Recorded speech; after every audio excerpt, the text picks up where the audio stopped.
those of you who don't know me, I'm Abigail Morris, the director of the Jewish Museum, and I just want to welcome you.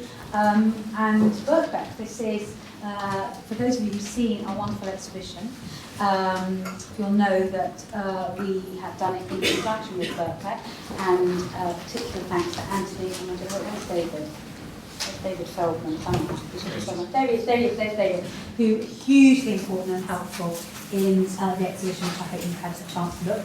And not only do I hope you've had a chance to look at the great blood exhibition, but there's a great book, which I should be flashing around actually for you to buy, on blood. Yeah, brilliant, thank you. And it loves that microphone, we're lovely, isn't it? Yeah, lovely. And look at that lovely, which has got fantastic articles, two particularly good ones by David and Antti themselves, and stuff about our exhibition and images from it. So I know you're going to have a great evening, and I'm going to hand over and say thank you to Birkbeck and to Anthony. Good evening, everybody. It's a great pleasure to see you all here. As Abigail said, my name is Anthony Bale. I'm Professor of Medieval Studies at Birkbeck, and I worked with the museum in collaboration to produce the exhibition, which I hope you've seen on the top floor here. And it's a very exciting evening for us tonight to be hearing from my colleague at Birkbeck, Roger Luckhurst, who many of you will know from his work on arts programs on Radio 3 and Radio 4. He's a kind of media academic, if I'm allowed to say that. And he's an expert on a number of things which are connected to the topic of the exhibition on blood. He's recently published on Egyptian mummies and on zombies. He's published widely on science fiction and horror and the Gothic. And his expertise more broadly is on 19th century and 20th century literature and culture. He is currently on research leave, and this work is work in progress he's presenting tonight. And he's about to go to New York to take up a visiting professorship at Columbia University for a semester, so we're very lucky to have him here tonight. And this lecture this evening is one of a series being held alongside the exhibition at the museum. And the next one is on the leaflet you should have on your chairs by Jonathan Boyarin from Cornell, who is talking about genealogies of the future. And basically he's talking about ideas of the Jewish future as opposed to ideas of the Jewish past and what happens to kind of Jewish blood ties if we think about the future rather than the past. Okay, so now I will hand over to Roger, who's going to talk to us, and then he's happy to take questions and discussion after his lecture. So Roger, over to you, talking about blood fractions, the Octoroon and other fantasies.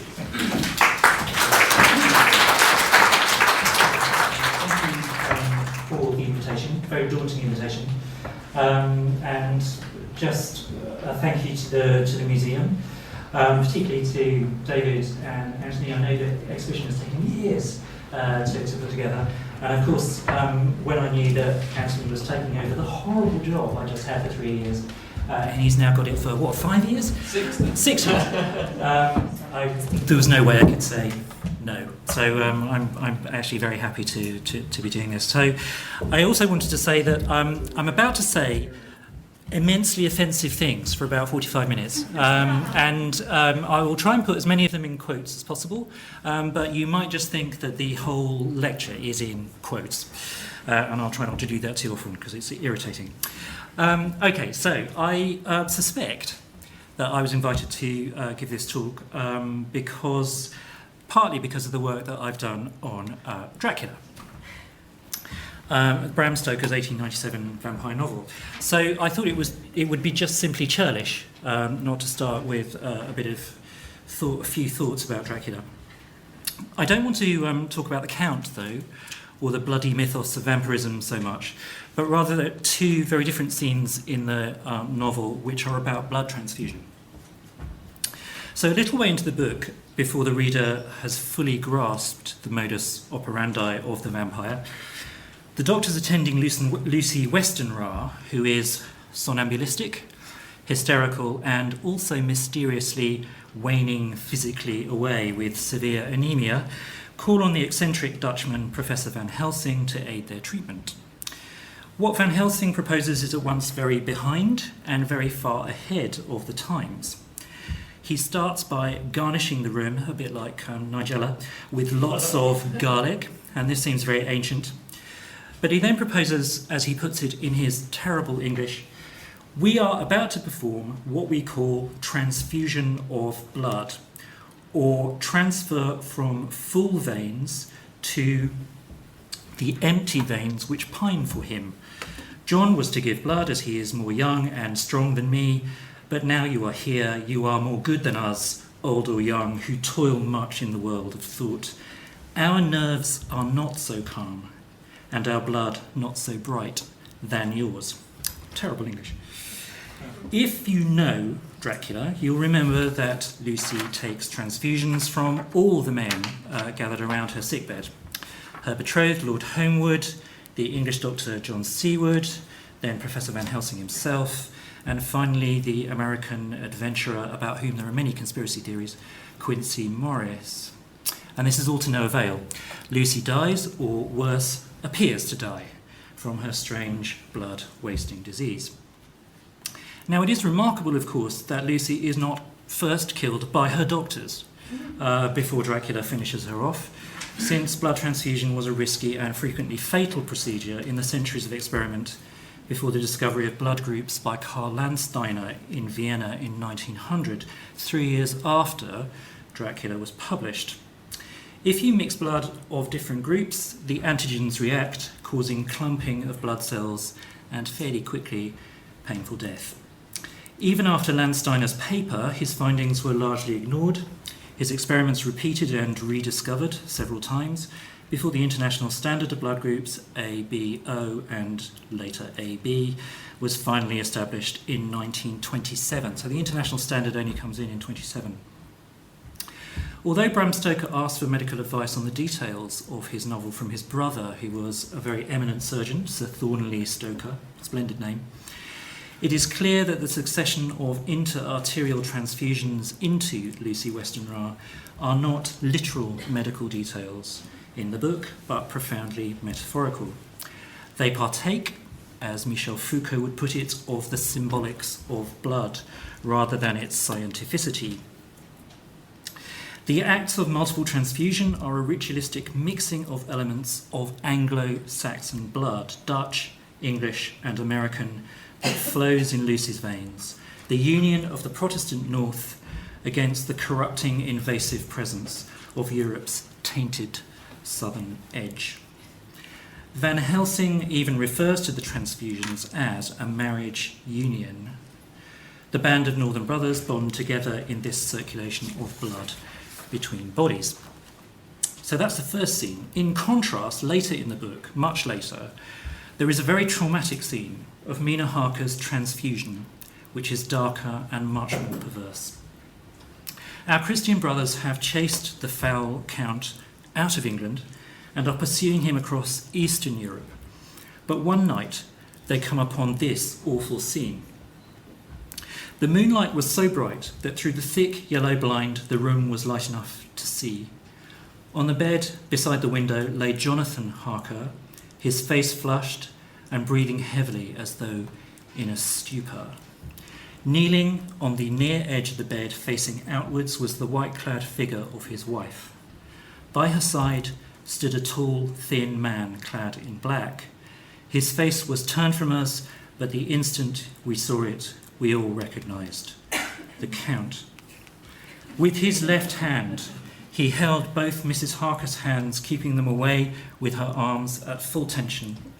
His right hand gripped the back of her head, forcing her face down on his bosom. Her white nightdress was smeared with blood, and a thin stream trickled down the man's bare breast. Her face was ghastly, with a pallor which was accentuated by the blood which smeared her lips and cheeks and chin. From her throat trickled a thin stream of blood. Her eyes were mad with terror, or possibly ecstasy. In this Troilistic tableau, quite sure what the husband is doing here, of inverse suckling or transfusion, the woman is forced to sup blood, not milk, from the male vampire's chest as her husband slumbers. The circulation of blood this time does not unify, of course, but pollute. This is a purposive act of the foreigner's defilement of Anglo-Saxon woman's blood. Rescued from her fascination, Mina's first response to her situation is to cry, "Unclean, unclean," grasping at once in the taxonomic language of Leviticus the unholy contamination that is the mixing of bloods. Indeed, until the Count is dead, Mina is a beacon for Dracula, physically and psychically, bound to him through what flows through her veins. We could say that she is no longer a whole person. A fraction of her blood, or perhaps all of it, belong to a wholly other race of being. This horror of the mixing of blood in Dracula, of course, has centuries of Christian dread hovering around it. It is certainly this section of Dracula, set in Eastern Europe, which carries the strongest hints of anti-Semitism, in this scene clearly evoking the myth of the Jews' defilement of Christian blood, which, unfortunately, I'll return to a bit later. Even as Dracula was published on the threshold of a major scientific breakthrough in haematology, the novel points ominously ahead to ways in which the identification and elimination of mixed blood could be legitimated through the discourse of medicalised racial science. What I want to do with Dracula is place it in a relatively short historical trajectory, which does not look at the deep time of the religious meanings of blood and sacrifice. There are so many more people, not least Anthony, who can do this better than me, but instead to examine how the new sciences of the Enlightenment tried to categorise and thus precisely demarcate the problem of mixed blood.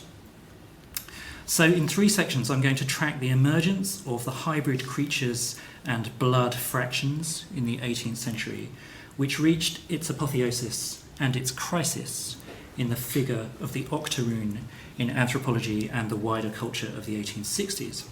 Then, in the wake of the discovery of blood groups and the first kinds of blood testing in the early 20th century, we will head with grim inevitability towards the alleged science of policing mixed blood under the National Socialist regime in the 1930s, the Nuremberg laws protecting German blood that continually collapsed under their own contradictions. And finally, I want to finish with the recognition that blood fractions have not gone away, but continue to be a crucial and problematic element, particularly in contemporary American politics, where what is called the blood quantum still lies at the core of how some, but only some, identities are determined. So let's turn from terrible, horrifying vampires to another truly terrifying monster.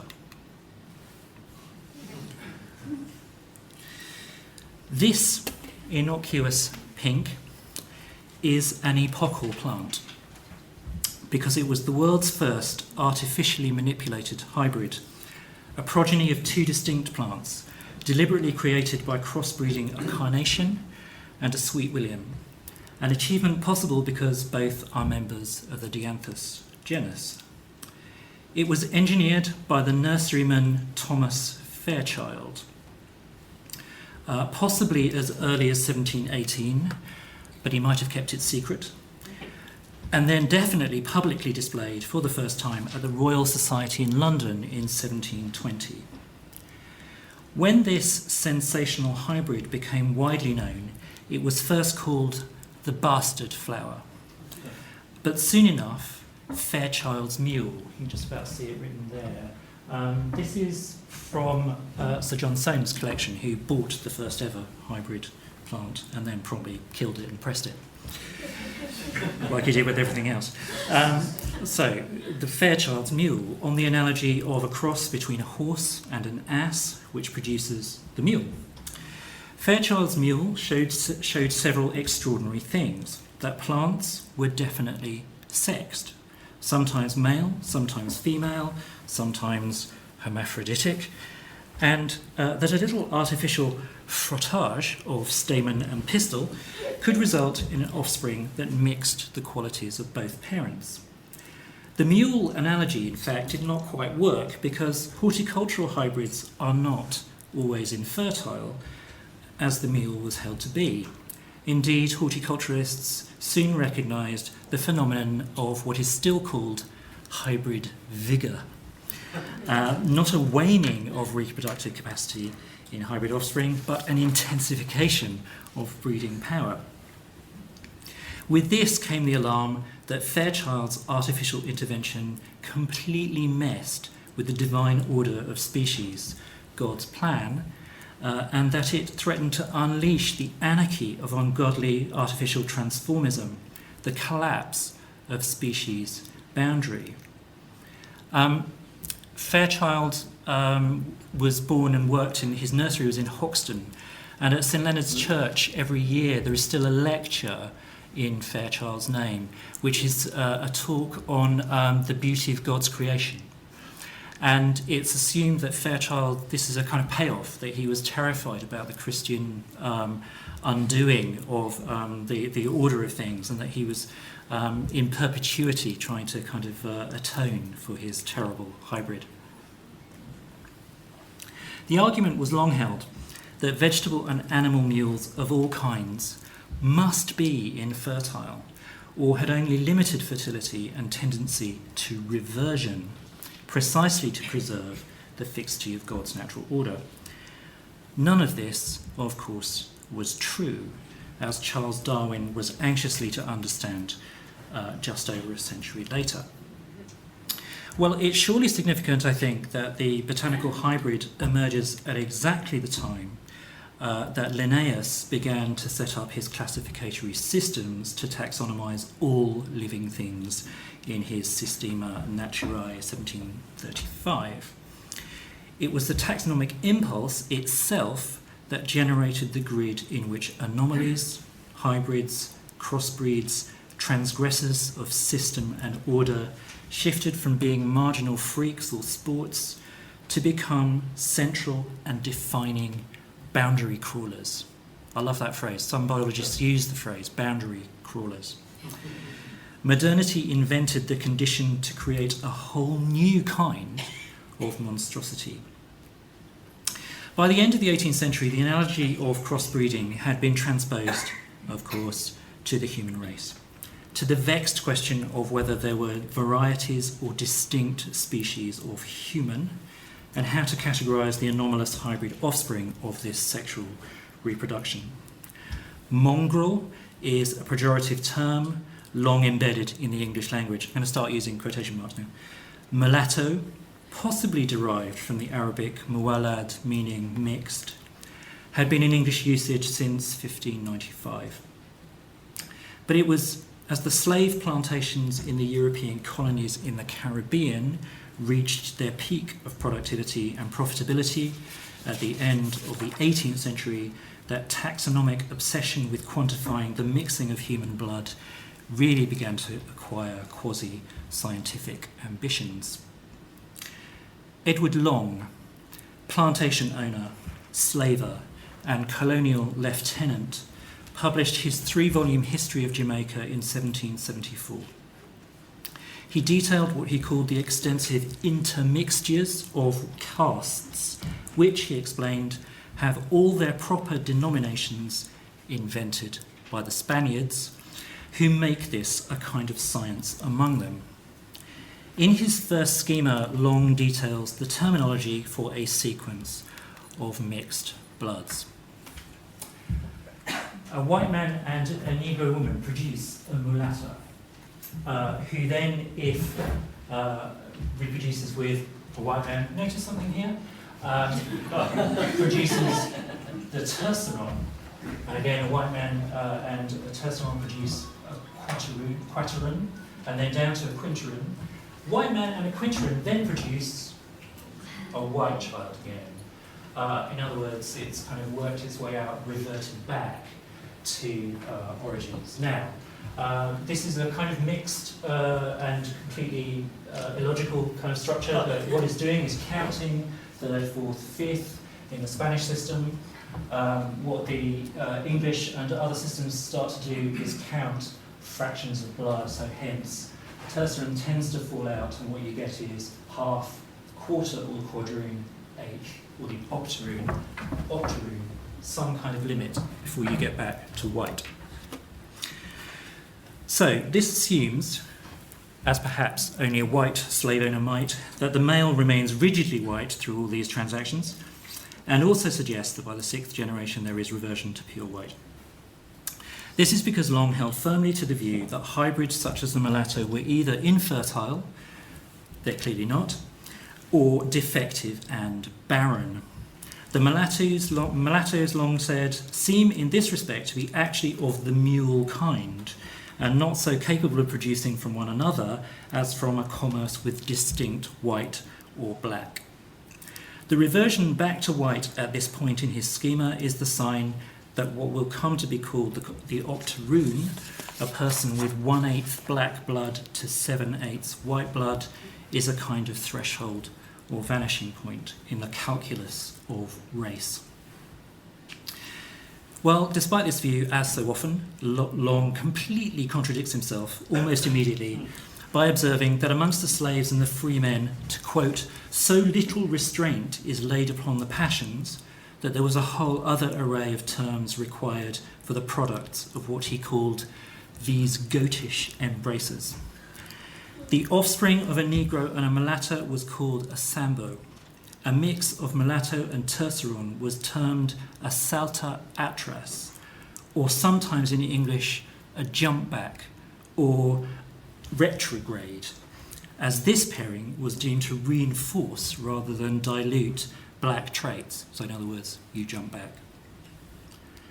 These schemas were multiplied and tweaked in different ways by Dutch, French, English, Spanish, and other colonialists in the region, a proliferation of phantasmatic taxonomies offered in the language of science. In 1797, Moreau de Saint-Méry, the first historian of the colony of Santo Domingue, in the midst of its slave rebellion, which would rename it the Republic of Haiti, produced one of the most exhaustive taxonomies of races, initially listing castes that shaded from white to black in 9 grades. They were called Sacatre, Griff, Marabou, Mulatto, Quadroon, Mongrel, Mameluke, Quatron, and Sang-Mêlé, or mixed blood. The blood fraction of the Sang-Mêlé was 1/64 black blood, but Moreau de Saint-Méry traced the survival of blood much further down than Edward Long to 1/512 black blood. It is a system that has been termed stranger than any supernatural fiction by one Haitian historian. Just 2 or 3 years ago, the photographer Leah Gordon at the Riflemaker Gallery reconstructed this insane categorization. So these are phantasmatic kind of portraits trying to fit in, trying to make sense of his nonsensical system.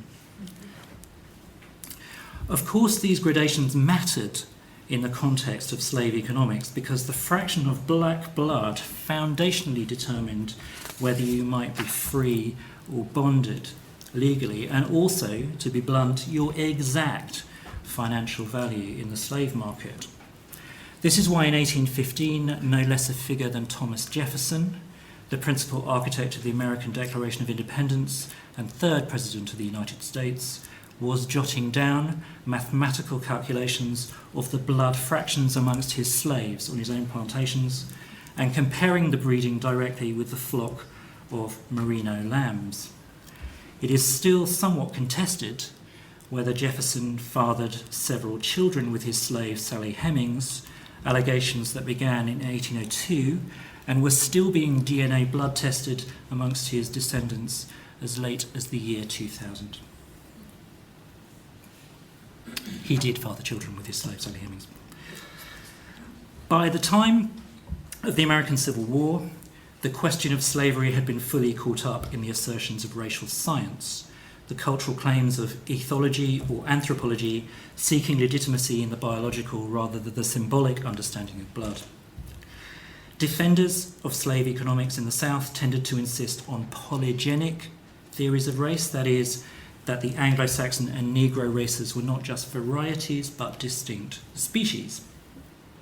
The Alabama medic, Josiah Nott, was an influential advocate for this position in the decades before the Civil War, writing in the American Journal of Medical Science in 1843 that the hybrid products of these species were weak mulattoes, to quote him, less capable of endurance and shorter lived than whites or blacks, subject to many chronic diseases, the women among them bad breeders and bad nurses, and that when they intermarry are less prolific than when crossed on one of the parent stocks. These facts, he concluded, apply with even more force to the terceroons and the quadroons, so that phrasing is still being used. In his notorious essay on the inequality of races in 1852, I had such good fun researching this lecture. French theorist Arthur de Gobineau, quoted by Hitler every now and then, attached his theory of white racial supremacy directly to blood. Gobineau's warnings of the dangers of cultural decline and fall from the intermixing of blood came from his monogenetic position on the origins of races, because this rendered racial blending much more fluid and therefore dangerous. Peoples degenerate, Gobineau said, only in consequence of the various admixtures of blood which they undergo. That their degeneration corresponds exactly to the quantity and quality of the new blood. Well, as historian Werner Sollers has observed, while the discourse of race pathologized the mixed blood, the culture remained transfixed by this contradictory figure, the hinge that at once linked and separated the races. The tragic mulatto, a term for a trope in culture that emerged in the 1930s as a critical term, the tragic mulatto became a necessary fetish, acknowledging hybridity but condemning the crossbreed to a life of monstrous in-betweenness. Where the limit of the crossbreed was marked, at which fraction of the blood was obviously extremely significant culturally. We've seen Edward Long suggest that the quinteron was the last point before full reversion back to the pure parent type. In British and American culture, the octoroon, and particularly the octoroon with an E on the end, in other words, the female octoroon, became a limit case, a woman who passed for white, but who carried that taint of black blood that was barely detectable. It was thought that the telltale signs of this trace was betrayed by two things: the shape of the half moons of your fingers, or the darkened outline around the iris of the eye. In 1842, Lydia Child's short story, The Quadroons, says of her tragic heroine, the iris of her large dark eye had the melting mezzotinto outline, which remains the last vestige of African ancestry. In 1859, just a couple of years before the outbreak of the Civil War in the abolitionist North, Don Boucicault's play The Octoroon premiered in New York and became a sensation. Boucicault was an Irish playwright, an impresario and a liberal abolitionist. His tragic heroine, Zoe, is a tragic figure for the secret taint in her blood, something she is forced to confess to her wealthy white suitor when turning him down. That is the ineffaceable curse of Cain, she says. Of the blood that feeds my heart, 1 drop in 8 is black. Bright red as the rest may be, that 1 drop poisons all the blood. Those 7 bright drops give me love like yours, hope like yours, ambition like yours, life hung with passions like dewdrops on the morning flowers. But the 1 black drop gives me despair, for I am an unclean thing, forbidden by the laws. I am an octoroon. The play's most celebrated scene is the slave sale. I can't tell you how famous and important and culturally pervasive this image was. So this is basically a fantasy, anxious fantasy of reversal. The white woman, the octoroon, being legally sold because they've discovered the trace of black blood in her. So the play's most celebrated scene was this slave sale in which Zoe's true ethnic status, once revealed, strips her of all her legal rights and exposes her to the economics of slavery, and she is sold. The figure of the white woman Zoe, played in New York by Boucicault's decidedly white Irish wife, depends if you think the Irish are white, not in New York at that time perhaps, was a melodramatic provocation that gained the play much notoriety. When it opened in 1861 in London, Boucicault had to explain the unfamiliar word in his title in a programme note. The word octoroon signifies 1/8 blood or the child of a quadroon by a white. The octoroons have no apparent trace of the Negro in their appearance, but are still subject to the legal disabilities which attach them to the condition of the blacks. Now, it's significant in New York that Zoe's only option at the end of the play is suicide. In London, the first audiences rebelled at this appalling outcome, and under pressure, the playwright rewrote the ending to allow the marriage between the octoroon and her liberal English abolitionist saviour. Almost exactly the same time, at almost exactly the same time, the same plot is used by Mary Elizabeth Braddon. Lady Audley's Secret was just about to come out, but just before that, she wrote this novel. It's terrible. The Octoroon, or The Lily of Louisiana, which started serialisation in November 1861, just a few weeks before Boucicault's play opened in London. In this melodrama, Cora is initially unaware of the secret of her parentage, but it is detected instantly on page 4 by an experienced viewer who sees her debut in New Orleans society. The African blood runs in those purple veins, but her skin is fairer than the lily. What of that? Had you been a planter, Gilbert, you would have been able to discover, as I did, when just now I stood close to that lovely girl, the fatal signs of her birth. At the extreme corner of the eye and at the root of her fingernails, one can always discover the trace of slavery, though but one drop of blood of the despised race tainted the object upon whom he looked. When Cora discovers the truth of her father's dalliances, the doom rings out again in Braddon's strident, terrible prose. Yes, the fatal word which branded this lovely and innocent being is contained in those 3 syllables. She was an octoroon, removed in the 8th degree from the African race with a skin purely white as the tint of the lilies sleeping upon the lakes of her native Louisiana. One drop of the blood of a slave ran in her veins, poisoned her inmost life, and stamped her with the curse of Cain. She was, in capital letters, an octoroon.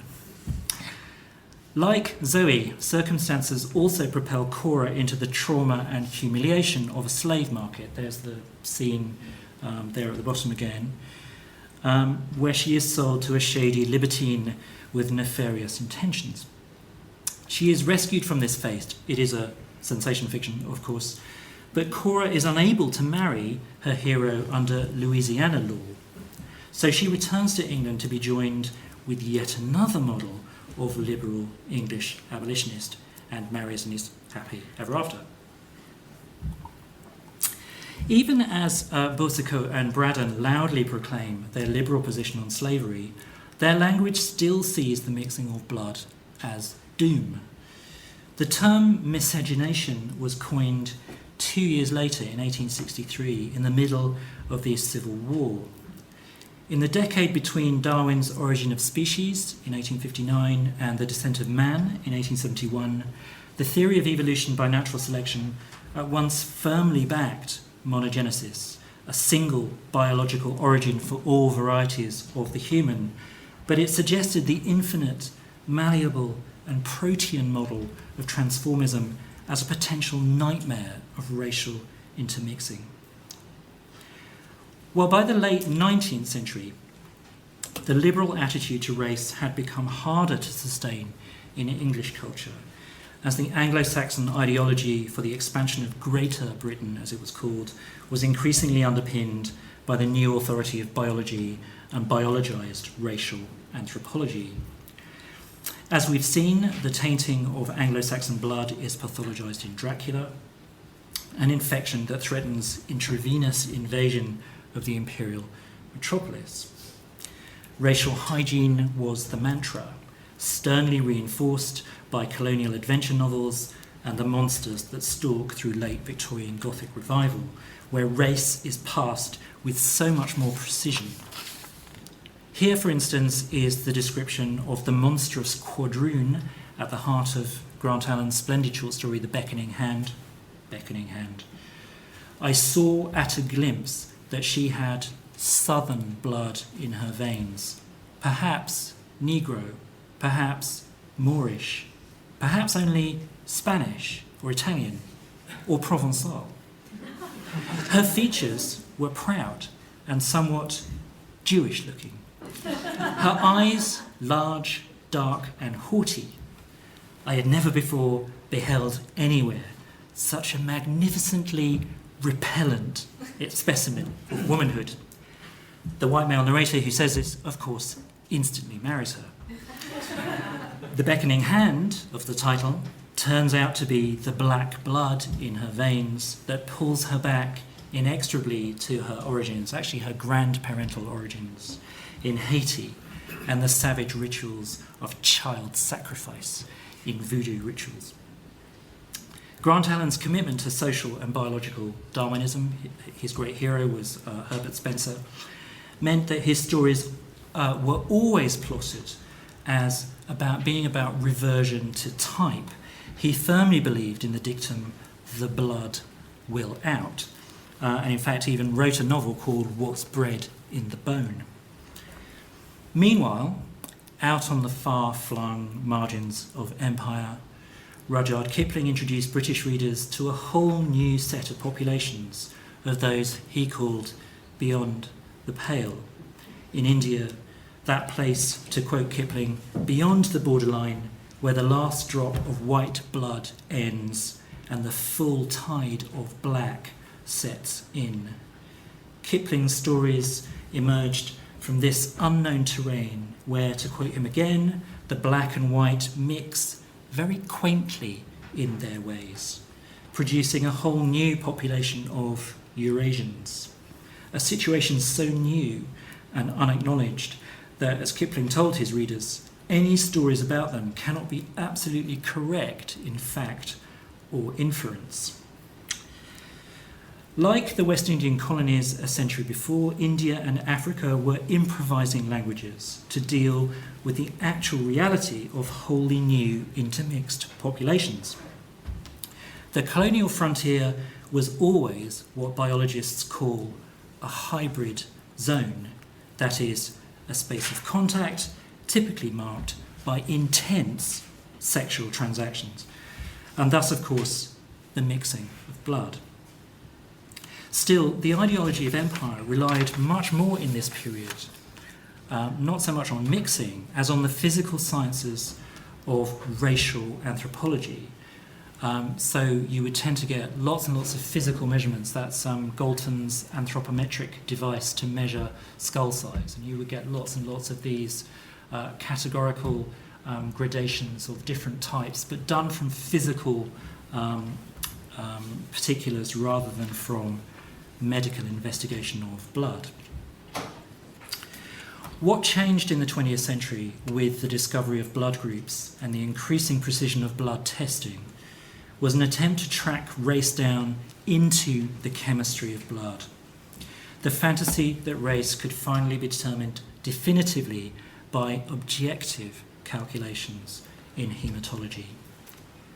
Hannah and Ludwig Hirschfeld were two medics who took the opportunity to study the blood of the mixed population of prisoners of war held by the Germans in Salonika between 1916 and 1918. Since there were only 4 blood groups, large numbers of tests were required to generate statistical patterns large enough to pronounce on racial types. And this was the new science of seroanthropology. After 2 years of work, what the Hirschfelds proposed was that there was a gradient of blood that ran from Western Europe, where blood group A predominated, to the east, where blood group B was predominant. Group B was considered to have its primordial origins in China. Hence, this became a simple binaristic vision of European or Atlantic blood mixing over millennia with Asiatic or what was called Gondwanic blood from the east. Here was a biochemical race index for Europe constructed on a simple axis of west, good, east, bad. These binaristic findings were rejected by many medical publications even at the time, although good old England, a version of their paper was published in The Lancet in 1919. Where this research, ironically of course by 2 Jewish doctors, found most favour was among the German medics and anthropologists who were interested in determining the true nature of the German folk in 1920s. In 1926, Otto Rech and Paul Stephan set up the Institute for Blood Group Research and published a new journal out of the Munich publishing house of Joseph Lehmann, an ardent and early supporter of National Socialism. Paul Stephan in particular thought that blood group A definitively identified pure German peasant stock, and that the invasive presence of Asiatic group B started almost immediately on the eastern side of the Oder River, in other words, on the Polish side. Blood, for Stephan, was not meant to be mixed. He claimed that the reaction of agglutination of the red blood cells when put in contact with foreign blood suggests, to quote him, that these cells are all equipped with immunity against this type. Immunity is always formed in response to a threat, similar to reactions against parasites or poisons. One can sense where this language and ideology is heading, and indeed the work of the Institute for Blood Group Research fed international socialist rhetoric, most obviously in Walter Darey's rhetoric of blood and soil, Blut und Boden.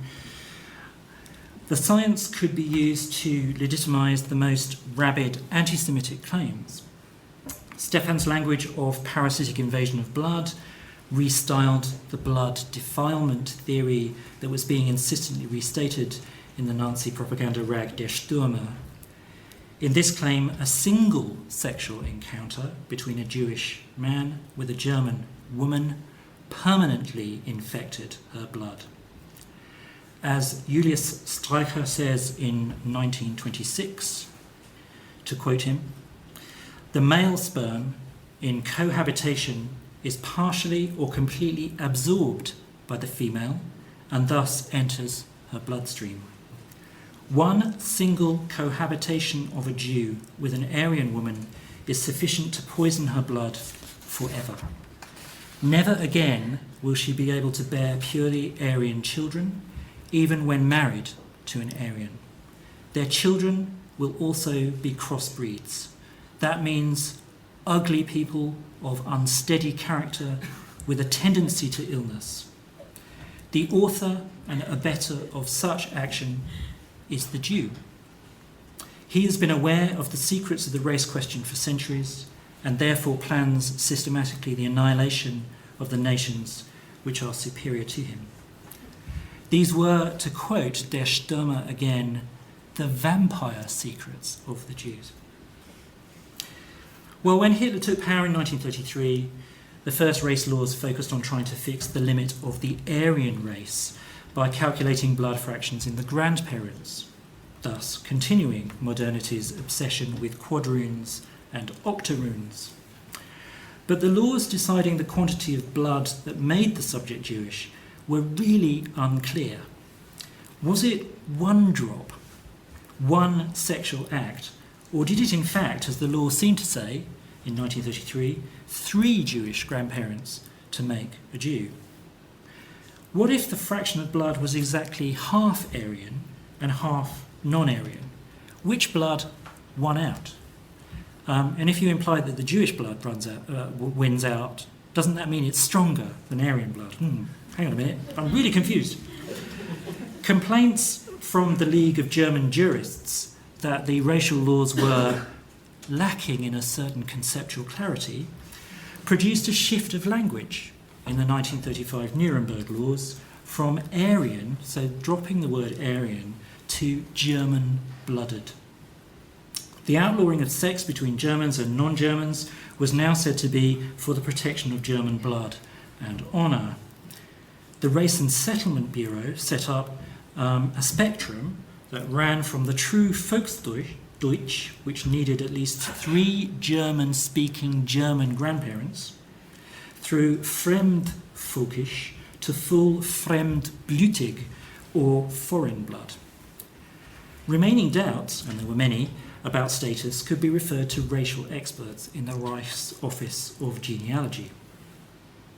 In the process of repopulating the annexed Polish lands in the east in 1940, 1.2 million settlers went through these racial tests. However, not one of these echt Deutsch, ever took a blood test. Blood groups were in fact a blunt device because they only proved over and over again to less ideologically motivated haematologists that the distribution of blood groups in Germans and Jews were statistically very similar. Stephan's claim that Asiatic blood predominated in the East actually began to undermine the legitimation for the German repopulation of lands claimed to be historically Teutonic. And blood groups risked unravelling the pseudoscientific anthropometric differentiation of races, measuring of skulls, established by the measuring of skulls, shapes of ears and eyes and so on. As Rachel Boas, the historian of this curious backwater, puts it, blood group research could not turn malleable blood rhetoric into objective legislation without collapsing into contradiction. National Socialists retreated back from science into the symbolics of blood again. Well, I confess that when I began working on this lecture, my plan was to think of ending this story comfortably, uncomfortably in the past, tracing out some post-1945 survivals of blood fractions in eugenics, in segregationist language in America, or maybe in the apartheid schema of South Africa, which searched for the black fraction down to 132nd and 164th blood. I thought the revival of blood defilement narratives relating perhaps to HIV virus in Africa and the Caribbean and the insidious parallel of the infection of blood with vampirism would be a good way to end. But this was before it was gently suggested to me on an American campus last month at an Indigenous Futures Conference that I might correct my woeful ignorance of the present and pay attention to 2 simple words: blood quantum. In North America, it is still the case that the Native American identity is secured by a CDIB, that is, a Certificate of the Degree of Indian Blood, issued by the government-run Bureau of Indian Affairs. This system has been in place since the Indian Reorganisation Act of 1934. In other words, it's right in the core of that eugenic decade Here it happens in America, but it's still in force. Each tribal nation has a different set of blood quantum that determines admission. Some insist on half-blood, that is, at least one full-blooded parent. Some on a quarter, some on an eighth or 16th. The Cherokee Nation of Oklahoma is one of the nations that has no minimum blood quantum, but instead traces membership by lineal descent from the so-called Dawes rolls, the government attempt to document, and that's what this is, to document the entire tribe over a number of years at the turn of the 20th century. Descendants of that record by now may be 1/256th Indian blood, and perhaps as much as 1/2048th, but it is still the fact of descent that allows enrolment in the tribe. By 1996, the Cherokee Nation was the second largest tribal nation in North America, numbered at 175,000 enrolled members, but more than half of those were 1/16th blood quantum or smaller. This matters because from clan membership flow civil and economic rights to housing, to land, to healthcare, to education costs, and even, in the last 20 years, to trust funds raised from gambling concessions on reservation lands. Initially, the Indian Health Service set free treatment for members at 1/4 blood quantum, a situation that the Cherokee Nation successfully challenged in the courts in 1977. The system remains contentious, obviously, since it's still, in an era of supposed multiculturalism, privileges biological identity over other cultural definitions. However liberal and supportive it might be read as being, it still equates authentic Cherokee-ness, in this case, with larger blood fractions and inevitably associates smaller fractions with cultural loss, a term that critics use quite a lot. This is often internalised in the cultural politics of Native American movements, despite attempts to theorise post-Indian identities. The system of blood degree certificates remains embedded in a genocidal past, still using the rolls of names that emerged from the murderous 1893 Indian Appropriations Act to determine identity now and long into the future. For some activists, blood quantum is a tactical device designed to make the Native American disappear. The author of Blood Politics, Circe Sturm, who identifies herself as Choctaw, Cherokee, German, Texan, Sicilian, and whose identity actually shifts legally from state to state and reservation to reservation, says, to quote her, "Of course, there is no calculus for identity, and blood quantum analytically has no causal link with cultural belonging. Nevertheless, it is still the case that what the self-nominated cross-blood and post-Indian Gerald Weisner calls these perverse arithmetics are still at work, still using the fantasy that blood fractions can fix us in our place." Thank you.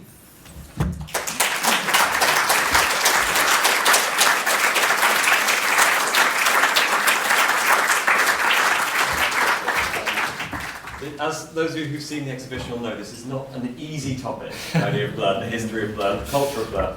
But thank you for bringing so much insight and clarity and even humour at times to this. And I think Roger's lecture really spoke to some of the issues the exhibition confronts about the limitlessly interpretable nature of blood, and even though it's something that we all seem to share, how these new meanings keep on being put on top of it. So we've got some time for questions and comments, and Roger's agreed to take those. Yeah. There is a microphone coming round to you. One here, yeah, so just wait for it. Thank you for a fascinating talk. Can I ask you a question, given your writings on horror? And that's the use of blood symbolism by Stanley Kubrick in The Shining. As you know, there's a volcano of blood, and that symbol recurs throughout the film. And the trailer to the film is just the blood scene. I read the film as a reflection of his internal conflicts about his Jewish identity and the Holocaust. He tried to make a film about the Holocaust on 14 occasions. And it's about the genocide of the American Indians. Do you have a comment? Sure. Well, I did I wrote a short book on The Shining, so I know obsessively too much about it, and particularly about the wonderful world on the internet of conspiracy theories about The Shining, because it's about everything, from the gold standard in 1919 to the Knights Templar in etc. etc. There is a strong reading that, I think that symbol of blood, so people might know that when The Shining was about to come out, for 6 months before it was released, all you got was a teaser trailer, which was simply the doors of the elevator opening and the blood pouring out. And people were furious with the film at the end, that it had no narrative connection to anything that seemed in the film. It was just simply an amazing kind of image. There's lots of reasons where it is in the film, but anyway. It's quite persuasive. I'm quite persuaded by the American Indian reading of this, given where it was filmed and given what the book kind of says about the ground on which the hotel is built. So that this is, if you like, a return of historical unspokenness that certainly Stephen King is interested in talking about, although not in a particularly enlightened way, and Kubrick is also interested in talking about. I'm always, and I've had lots of email conversations with Jeffrey Cox, who has a theory that everything Kubrick did is about the Holocaust. He took issue with how I read it, and I can see absolutely where that's kind of coming from. And I do think that it's obviously that something that Kubrick was very interested in. I'm less persuaded that you need to have a really strong interpretation of The Shining to see that it's about that. I think it's the book anyway, the book that he was adapting, was about American atrocity history rather than anything else.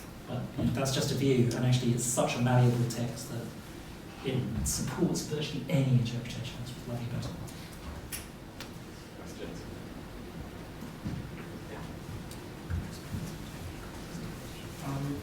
I did. Can I just ask you a question about where you ended up, Roger? Sure. Which is, I'm not quite sure how to formulate it, but it seemed to me that you were asking us to say the longevity of these ideas of blood quantum are particularly shocking when we see ourselves in multicultural societies. And I just wondered whether you thought one might turn that the other way round, insofar as the cultural, the communities which sees themselves as communities within multicultural societies see themselves very often, maybe almost always, as communities of dissent. And those ideas about dissent can then, have a biological pull to them. So I just wanted to... Yeah, I'm thoroughly aware of that. It is a really... I was on a panel with Grace Dillon, who is one of the leading... In one of my other worlds, I do science fiction stuff, and she's done lots of work on indigenous sort of science fiction. She goes around and teaches this kind of stuff. And another person on the panel was a Cherokee Nation activist who put me onto this book, Blood Politics, which is extraordinary, very brilliant book, I think. But both were saying that it's really difficult. This is really difficult material in discussions on amongst their community. They are constantly put in the place of being figures of cultural loss because Brian Hudson in one place is half Irish, and Grace has lots and lots of Irish descent, and it's a very, very complicated network. And are constantly coming up against the fact that, well, you are not an authentic, person, that you can't pronounce on this. Of course you're interested in post-Indian, post-modern politics, all that sort of stuff, but actually what we're interested in is dissent, and dissent as well, not just descent, but dissent, that's where it comes from. That sort of that leverage. So it's an incredibly difficult kind of terrain. I'm fully aware of that.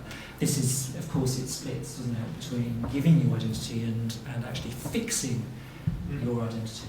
But I think I was most shocked, about that sense of, well, we don't need to know that here, do we? Because we're not involved in this kind of the politics of that particular kind of genocide.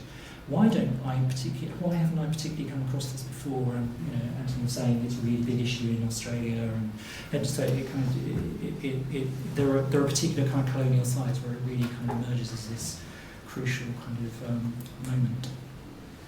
And there was a question. Can I just comment on what? Yeah, please do. Yeah, go ahead. I think it does. I think that it does affect us because every time we do anything, we're obliged to fill up. We are obliged to fill up a form on our ethnicity. Right. And because of protests from people, including myself, about the mixed category, that has now been divided and subdivided in ways that are incredible, stressful and fictitious and imposed by our UK government. Yeah, sure. Yes, no, I'm not. Yes, I agree with that, and I do like or got very interested in the various attempts in both America and England to include the category quadroon and octoroon on census returns. And the census return in the States did have octoroon in it, 1890, and then they got rid of it, but then it came back again in 1930, and then that was the last time it appeared. So that sort of sense of this is a crucial category that we need to know. This is the vanishing point that we can kind of begin to determine people's identity. Yes, obviously it does. I was talking more about particularly the politics of Native American issues in the States. I just to add to that, I was registering with a new dentist the other day, and I had to fill in one of these very forms, and it had various kinds of white, and then it finished with mixed white European, which seemed to be the box that it was had become so general that it was going back to an idea of white. Anyway, there was a question here. This gentleman. Thank you for waiting. I was very struck in your analysis that the narrative starts with Europe and a notion of whiteness in Europe, and then moves east, and even to the point where there is almost a demarcation line where blood becomes somewhat impure. And I'm wondering if it's somewhat Eurocentric. I'm asking for, is there any literature, any analysis of this time, which, let's move west, or we moved east and we moved down to Africa, and we moved west in terms of slavery.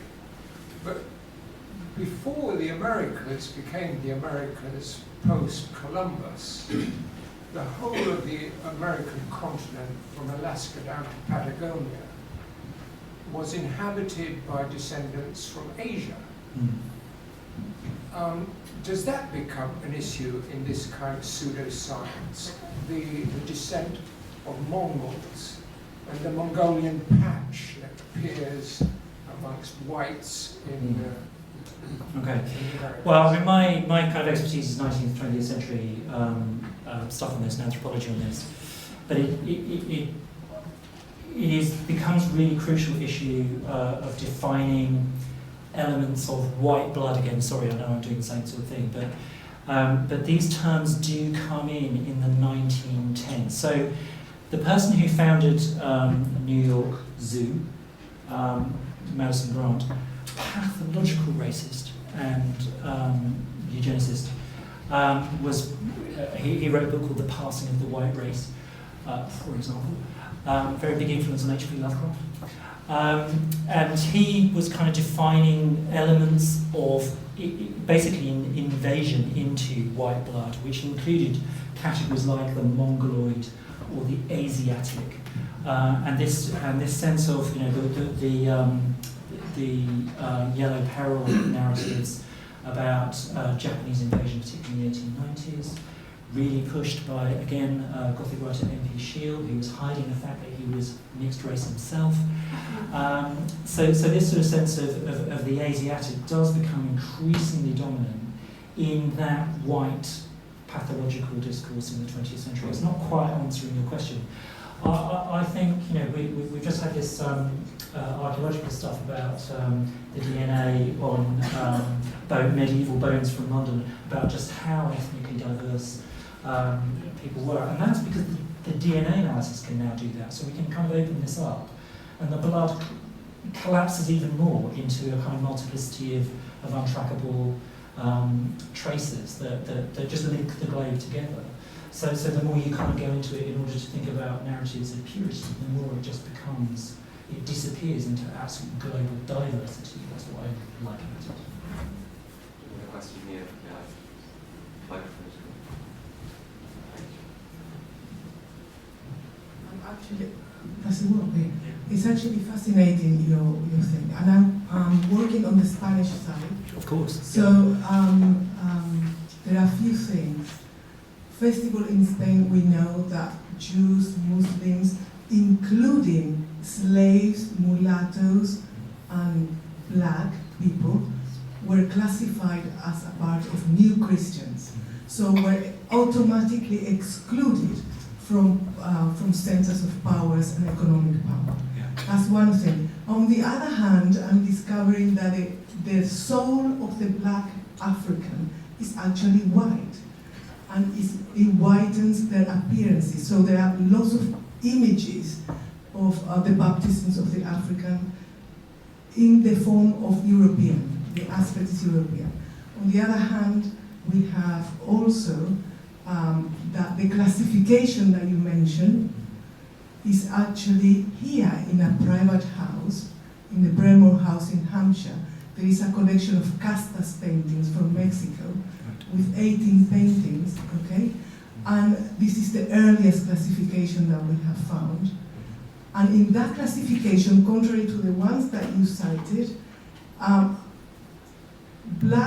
white and Indian go back to white, but black blood never goes into white. And in Mexico, this system was until it was there until 1810, and people have to buy documents to declare that they were white, even if there were no white, to have these rights of having jobs, etc., the things that you were talking about in America. Just wanted to... Yeah, sure. No, that's really useful, because I mean, what underpins certainly the English engagement with the Caribbean is already this sense of the Spanish having set up kind of categorizations of race in some of the key islands already, and then it's like a perfect hybridization itself. Exactly. The categories of trying to fix things themselves hybridize into this kind of mad set of systems which become less and less objective as they go on. It's fantastic. Time for maybe one or two more questions. Did you have a question? Go for it. Go for it. I suppose it comes from, I don't know, the feminist within me, which kind of sometimes rears its head. You spoke about the way in which, if a woman was, I guess, impregnated, but maybe not even impregnated, if she had sex with a man, then she would be tainted by that experience. But I wondered if it held the other way round. And the second question I had, leading on from, so this is completely related, but just from what's gone on, just as I've listened, I wondered to what extent other parts of the world, so for example, Asia, and the Far East are obsessed with this whole matter as well, or is it just the West? Sure. So two things. Yeah, sure. Well, the answer to the first one, I think, is to do with the centuries-long beliefs about sperm, right? So because sperm is a kind of form of concentrated blood, so it was believed. So I guess that why the man has the power to contaminate the blood is precisely that. What you're doing is injecting blood, foreign blood, into the female receptacle. So it kind of works like that. And I guess if you're a white slaver, then I know this is bad, but wow, they're so attractive, so I'm just going to have sex with them anyway, whatever the ideology is. That sort of sense of, it's about power, isn't it? Like all of these things. It's not about ideology down at the end of it. So I think there is something crucial there about the notion of it's just classic stuff of the agency of the male sperm in that scenario. The other question is, yes, I think so. I mean, I think there are kind of, wherever there are empire, wherever there is power and power differentials, there is an obsession with racial differentiation, and we know this in, we know this from around the world right now, in Malaysia and so on, in Burma, et cetera, in Japan, Japanese Empire, in China. So there are lots of these things. And it would be worth doing that kind of comparative study of that. Thank you. One last question. No, I just wondered, but was there in the Roman Empire, because you had some black Roman emperors, didn't you? I mean, I don't know enough about this at all, but did they? Sorry, did it also happen within the Roman Empire because they had black, one or two black emperors? Sure. I mean, and did they? Did make that differentiation? Yeah, sure. I mean, I think basically wherever there are human beings, they make pathological racial division and distinctions. But you'd have to ask for expert in Roman culture. You'd have to ask Catholics. Okay. I think we should finish there. If that's sure. Okay. And thank you so much for your lecture and for answering our questions. If you haven't already seen the exhibition, it's upstairs, and I very warmly recommend it. But also, if the exhibition and Roger's talk have stimulated your interest, then the book is for sale outside, and it's got 7 essays by scholars from the Middle Ages, from the Hebrew Bible, from to the present day, to the DNA testing on the issue of blood. And also in the shop, there's some amazing pens-like syringes with red ink in them. Look like you've got that. So thank you all very much for coming. But before you leave, can we thank Professor Roger Luckhurst once again?